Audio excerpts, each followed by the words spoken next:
Welcome to Brave Healer Productions. It's time to experience what's possible.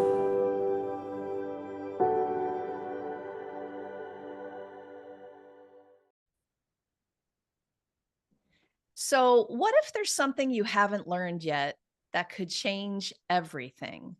Welcome, everyone. I'm Laura DeFranco, the CEO of Brave Healer Productions Publishing, where we are helping the world experience what's possible. And helping me with that mission today are some of the amazing authors of one of our newest books. This one is called Stories, Tools, and Community for Healing Curious Humans.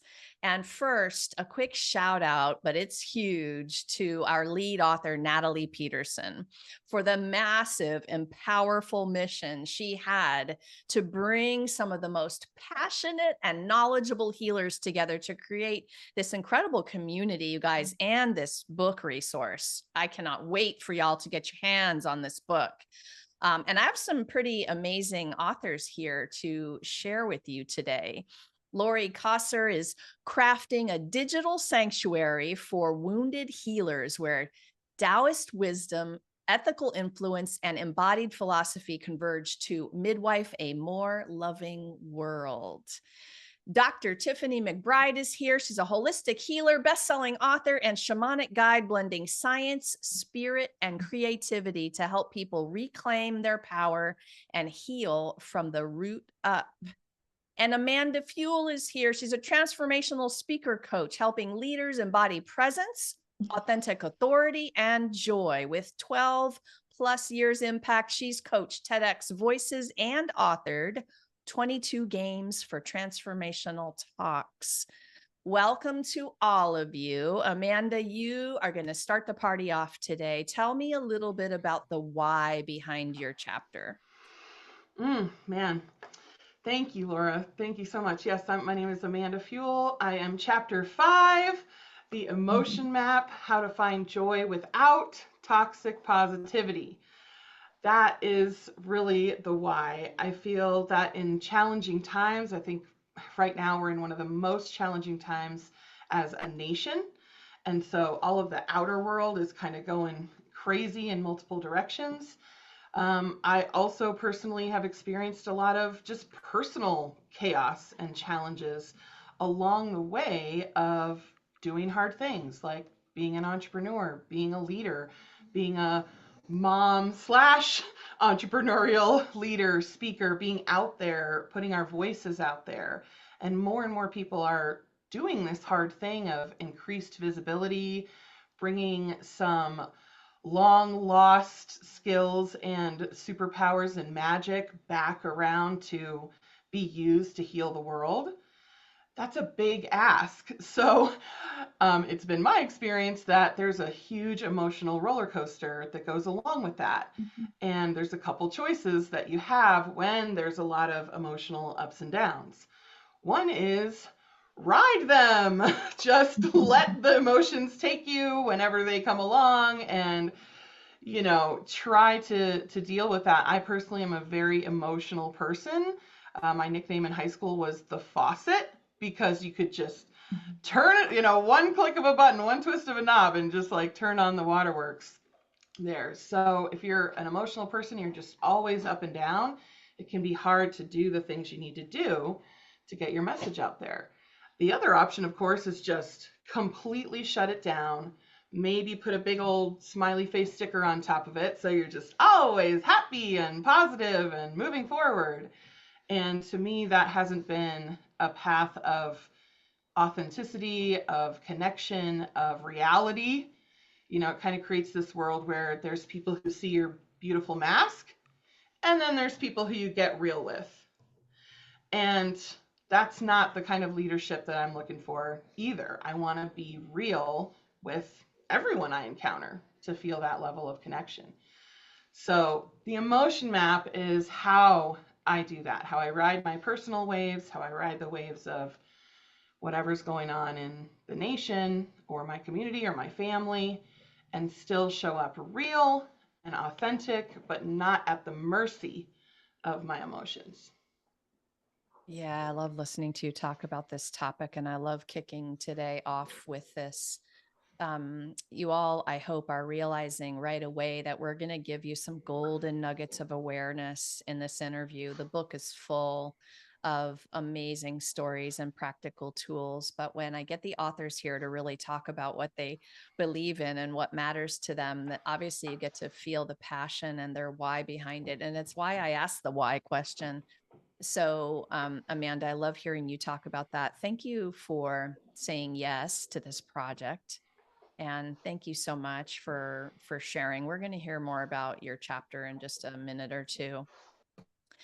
So, Tiffany, I'm going to move over to you. Tell me a little bit about the why behind your chapter. Sure. I wrote chapter 15, When the Therapist Breaks, Healing Burnout with Ecstatic Dance. So I am a 20 plus veteran as a clinical psychotherapist. I've been doing this work for a long time. It's like my lifestyle. But I got to a point in the last few years where I have gotten really burnt out and I have I've been having extreme health issues because of it. And my doctor has been like, you have to stop, like the stress has to go down, the stress has to go down. And I'm just like, I don't know how to do that. So I've been really trying to find things that really give me joy. So that's kind of my medicine. I've been trying to find things that give me joy or can get me out of like a really down day or just like when my energy is low. And I started to get into ecstatic dancing probably just this year. Like this is just a new thing for me. I've danced, for a while, for 10 years, but like really getting into it.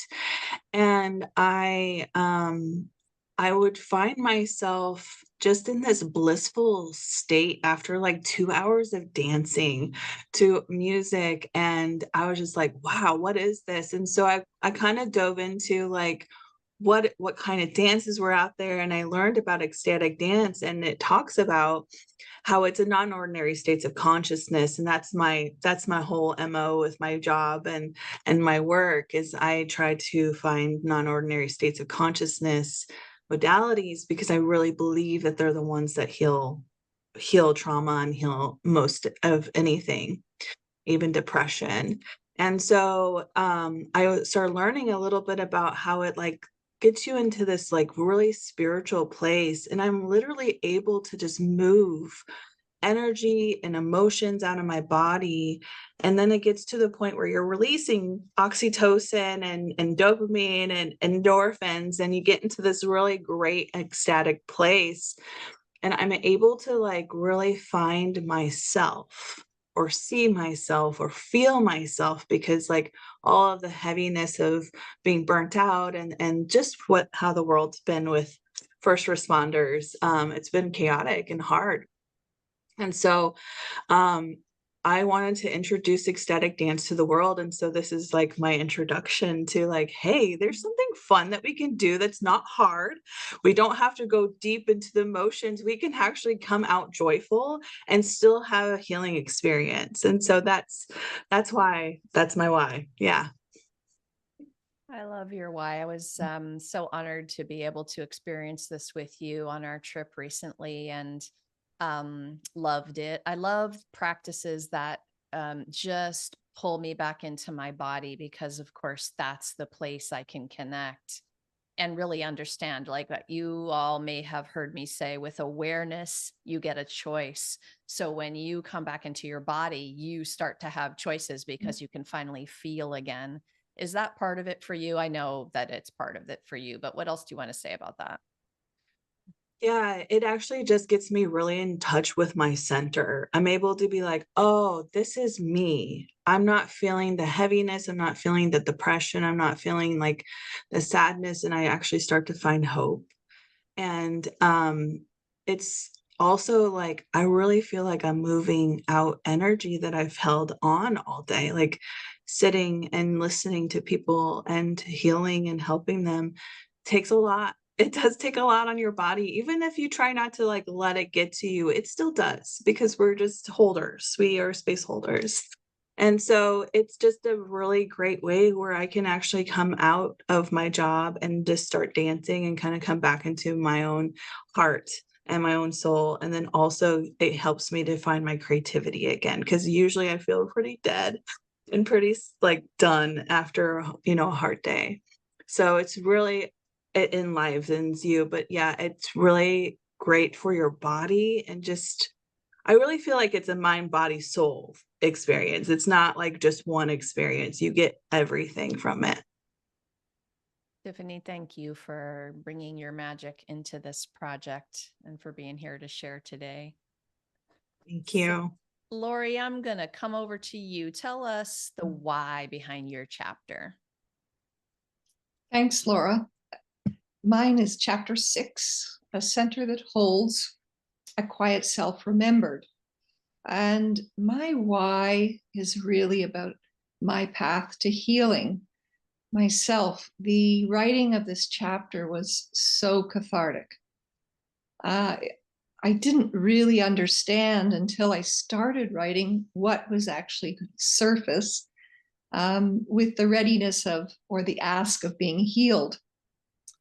And it sets off after the end of my 32 plus years of marriage, and the realization that I had been in a codependent relationship. And it was really a hard pill to swallow. I never wanted to think of myself that way. I was well educated. I had a good life, done well in business. And yet, here was this wound that really surfaced as I was navigating a life on my own, and really not knowing who that was or what that was. And as I began to unpack it, a lot of challenging emotions arose. The internalized oppression, subjugating my needs constantly, and really not understanding who I was without this relationship. And I've always been a gentle soul. And when I thought about what was going to help me hold all of this sticky stuff that was coming up, I went back to an old practice of Qigong and Tai Chi. And I had a love for that long before I wrote this chapter. And I really loved the gentleness and the way it was like a warm embrace that would hold me as I navigated through this relational wound. And to this day, it is the genesis of my practice. I find that it's an invitation of allowing that really holds all of the darkness and the light. There's beautiful mythology in the Chinese Taoist lineage that I love too. It's storytelling, and it's such a beautiful path. So that's really the nexus of my why. Is it allowed me to bring that relational wound out of denial. I really had kept it well buried. Was really uncomfortable to bring it forward in myself, but I gave myself a path to do that with this gentle, loving practice of Qigong and Taoist internal alchemy. Everyone's stories and the way that they get to this place of transformation is so fascinating and different and unique. It's what makes all of your stories so amazing to read. Thanks for mentioning the writing process. I know sometimes y'all don't even know what you're getting into. Like you're like, yeah, I'll write a chapter. But it is cathartic. And there's this process that I've heard authors talk about over and over. And so I appreciate you mentioning that earlier, Lori. So in the movement practice, the Qigong, I know a little bit about it, but I went the other direction to Taekwondo, right? It's a very aggressive and combat sport compared to Qigong and Tai Chi. But I know about it from trying it a couple of times. The meditative aspect can actually bring you into that a non-ordinary state of consciousness that Tiffany was talking about. Is that one of the ways you think about it? Is that one of your goals? I'm just curious. Absolutely. I don't know that it was a goal to begin with, but it's as you become more spacious through the practice, it's a natural state that evolves, I think, as you get comfortable in the practice. It happens really not without consent or understanding, but in a very gentle way.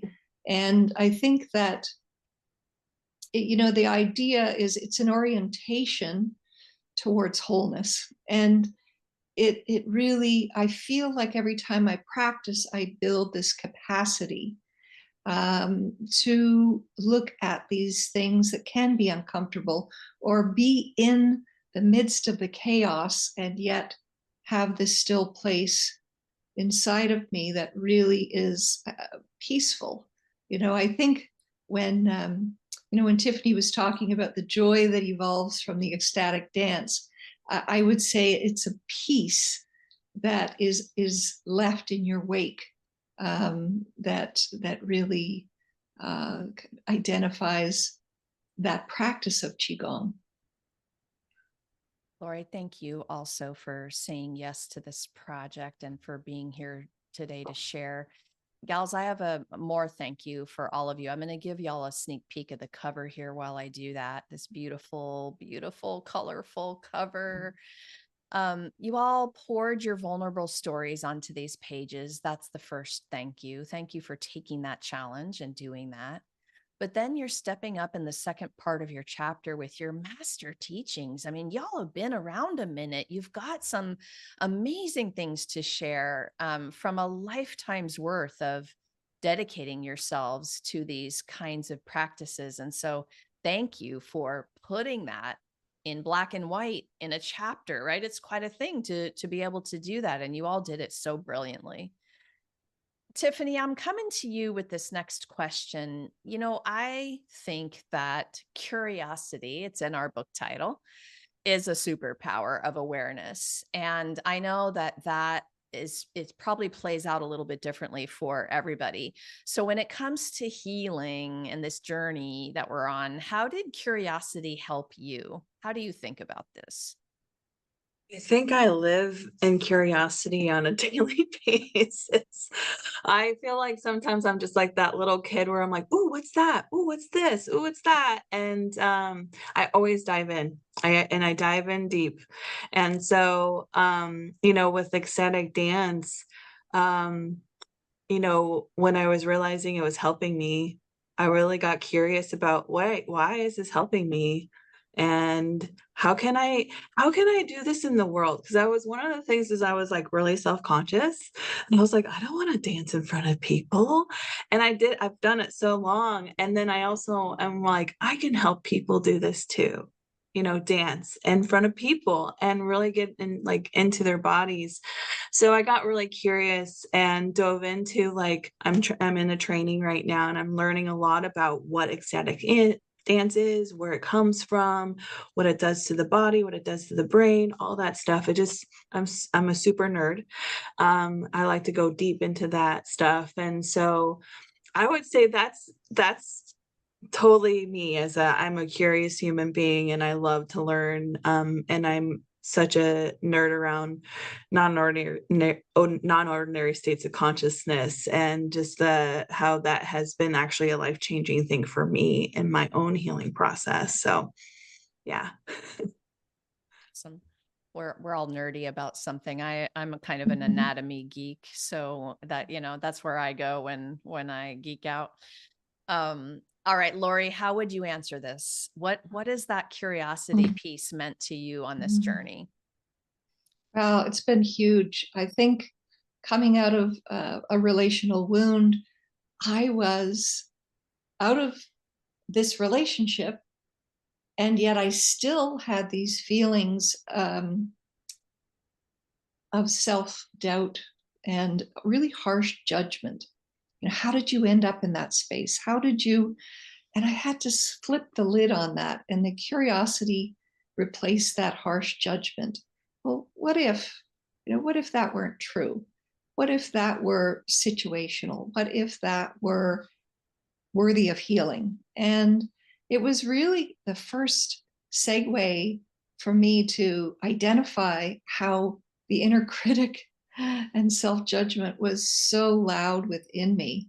And even after leaving the relationship that was perpetuating a lot of this, those residual feelings, inner feelings, were still so present. And as I flipped it and just, what if I could be curious in such a gentle way about what if things were different? What if that weren't true?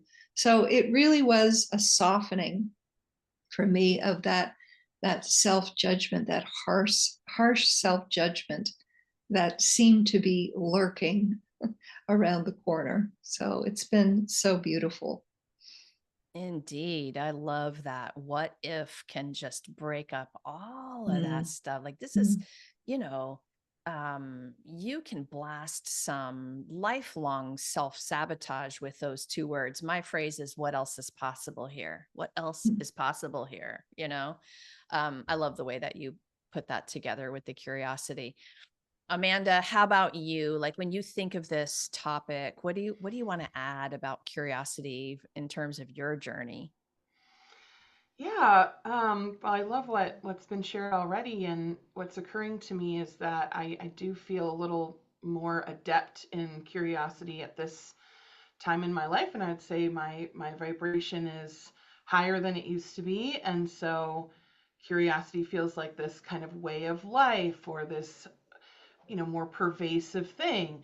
But when I look back at where I was just starting out in business, or at times when the challenges have hit and I wasn't sure of my tools or things like that, curiosity appears to me like these very tiny little glimmers, like very tiny little, what's is there a possibility even there? Kind of trying to break through the heaviness or the veils, perhaps little tiny threads that you can pull, and that is exactly what happened in the development of the emotion map.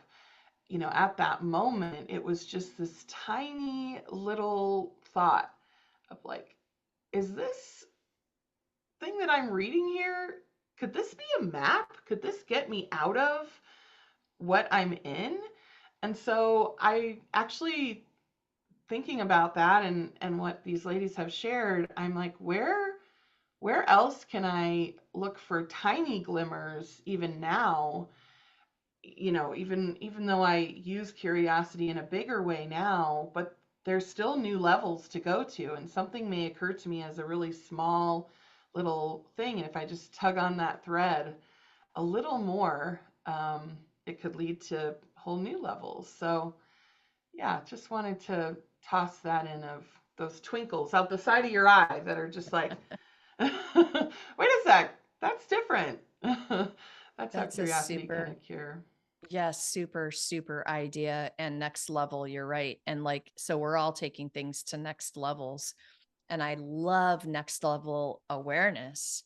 So next level curiosity could be that you're listening to that when it's smaller and you're paying more attention. It's kind of like when people talk about listen to the whisper and before it gets to a scream, like in your body or whatever.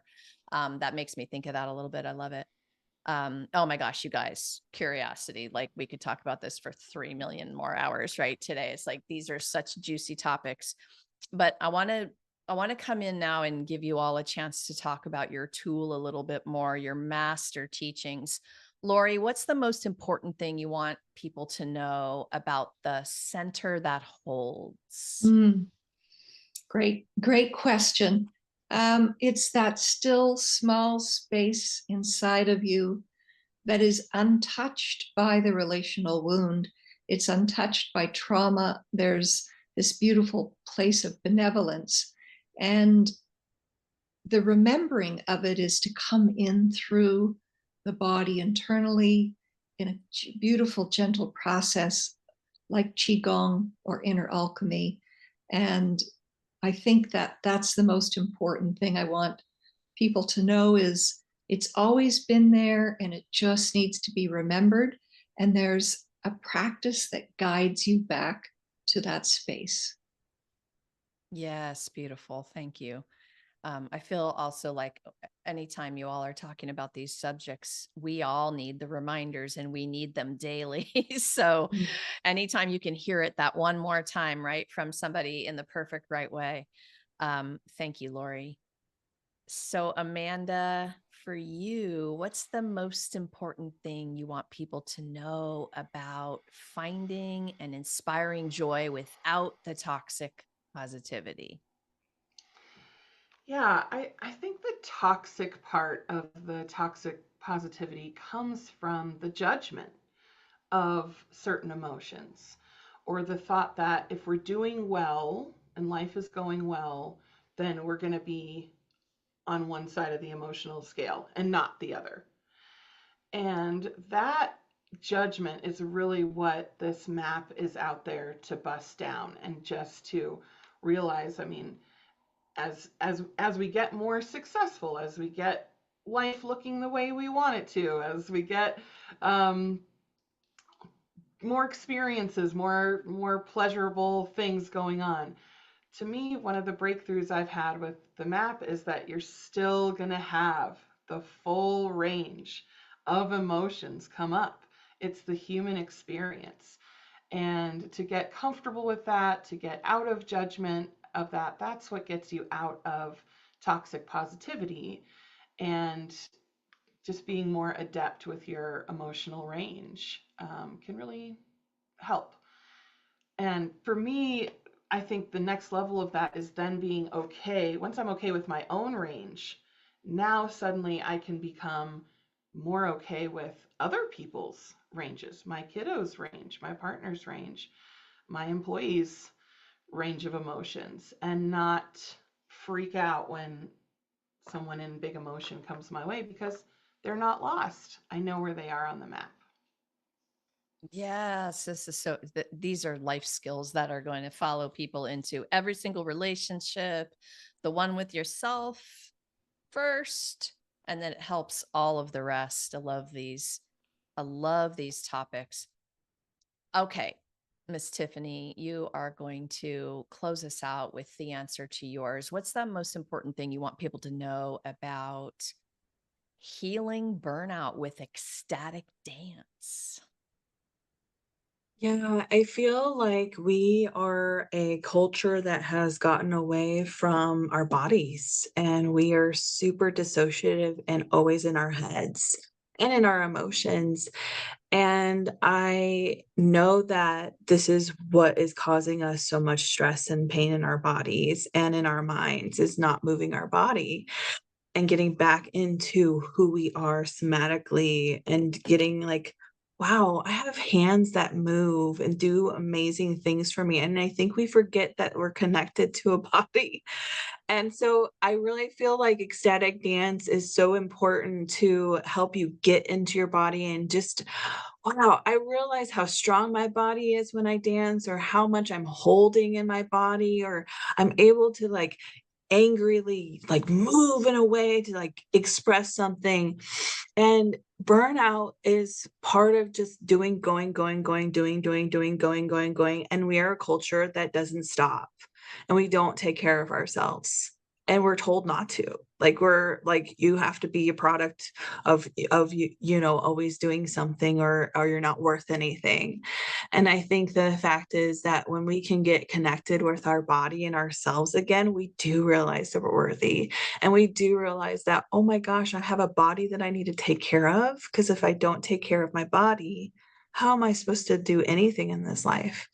And so I really needed this, because I love my job, and I know that this is my purpose in life, is to help people.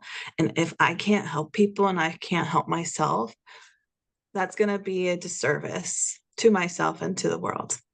And I know a lot of people feel that way, because when you get burnt out, it means that you're passionate about what you're doing.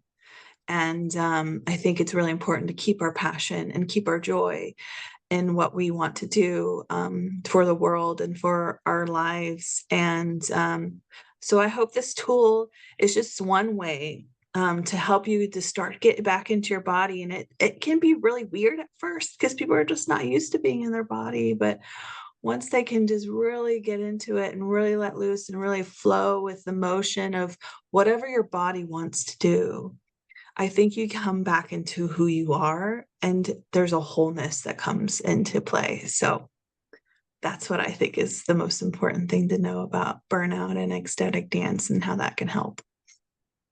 Perfect, perfect way to wrap up. Yes. Imagine all the passionate, purposeful people, healthy, high levels of energy, right? Like what we could do with that group of people.